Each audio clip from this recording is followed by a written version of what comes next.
ఎంతో రుచికరమైన కొర్రల పాయసం. ఇది టేస్ట్‌లోనే కాదు, ఆరోగ్యానికి కూడా చాలా మంచిది. దీన్ని నేనెలా తయారు చేస్తానో చూపిస్తాను. రండి చూద్దురు గాని. ముందుగా ఒక కప్పు కొర్రలను తీసుకొని దీంట్లో నీళ్లు పోసి 2-3 సార్లు బాగా శుభ్రంగా వాష్ చేసుకోవాలి. ఇలా కడిగిన తర్వాత దానిలో నీళ్లు పోసి ఒక గంట సేపు వీటిని నానబెట్టుకోవాలి. ఎంత ఎక్కువసేపు ఈ కొర్రలు నానితే అంత బాగా ఉడుకుతాయన్నమాట. దీని మీద ఒక మూత పెట్టేసుకొని ఒక గంట సేపు పక్కన పెట్టేసుకుందాం. నెక్స్ట్ ఒక కుక్కర్ తీసుకొని ఇక్కడ నేను 1 కప్పు కొర్రలకి 4 కప్పుల నీళ్లు యాడ్ చేసుకుంటున్నాను. ఏ కప్పుతో అయితే కొర్రలు తీసుకున్నామో అదే కప్పుతో 4 కప్పుల నీళ్లు తీసుకోవాలి. తర్వాత బాగా కడిగి నానబెట్టుకున్న కొర్రల్ని ఈ వాటర్లో యాడ్ చేసి కుక్కర్ మూత పెట్టి ఒక 2 విజిల్స్ వచ్చేంత వరకు మనం దీన్ని ఉడికించుకోవాలన్నమాట.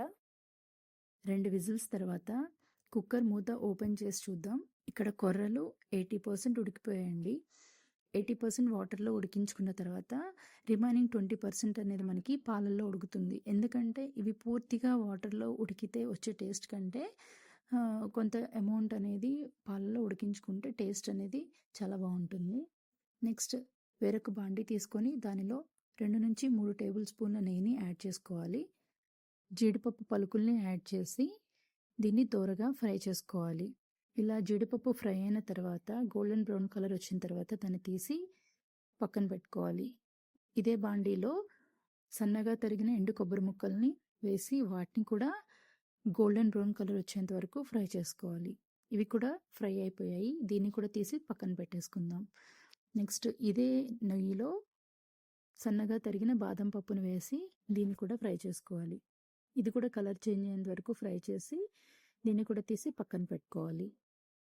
అదే బాండీలో 3 గ్లాసుల పాలు 1 గ్లాస్ నీళ్ళు యాడ్ చేసుకోవాలి. అంటే ఇక్కడ పూర్తిగా 3/4 కప్పు పాలు 1/4 లీటర్ వాటర్ అనేది యాడ్ చేసుకొని దీన్ని బాగా కలిపి మరగనివ్వాలి. ఇలా పాలు మరుగుతున్నప్పుడు వేరొక గిన్నె తీసుకొని మనం ఏ కప్పుతో అయితే కొర్రలు తీసుకున్నామో అదే కప్పుతో 1.5 కప్పుల బెల్లం తురుముని యాడ్ చేసి 1/4 కప్పు వాటర్ పోసుకొని బెల్లాన్ని బాగా కరిగించుకోవాలి. ఇది లైట్గా తీగ పాకం వచ్చేంత వరకు దీన్ని మనం మరిగించుకుంటే సరిపోతుంది. అలా కరిగిన తర్వాత బెల్లాన్ని బాగా చల్లార్చుకోవాలి. ఇక్కడ పాలు పొంగడం స్టార్ట్ అవుతుందండి. ఇలా పాలు బాగా బాయిలింగ్ పాయింట్కి వచ్చేసిన తర్వాత దీనిలో ఫస్ట్ మనం ఉడికించి పెట్టుకున్న కొర్రలను వేసి ఈ కొర్రలు కూడా పూర్తిగా ఉడికేంత వరకు ఉడికించుకోవాలి. ఇలా పాలల్లో ఉడకడం వల్ల దీని టేస్ట్ అనేది చాలా బాగుంటుంది. ఇలా కొర్రలు ఉడుకుతున్నప్పుడు బాగా కలుపుతూ ఉండాలి, లేదంటే అడుగంటుతుంది. ఇలా ఉడుకుతున్నప్పుడు అంచుల వెంబటి ఉన్నటువంటి మిగడ్ను కూడా స్క్రేప్ చేసి దాన్ని కూడా పాలలో మిక్స్ చేసి బాగా కలుపుకోవాలన్నమాట.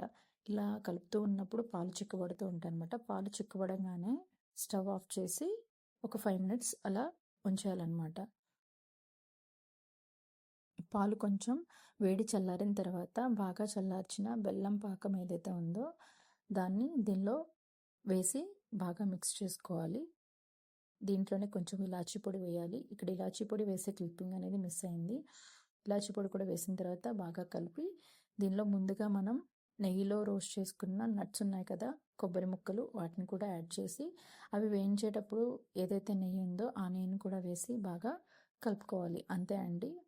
ఇలా ఎంతో టేస్టీగా ఉండే కమ్మనైన హెల్దీ అయిన కొర్రల పాయసం రెడీ.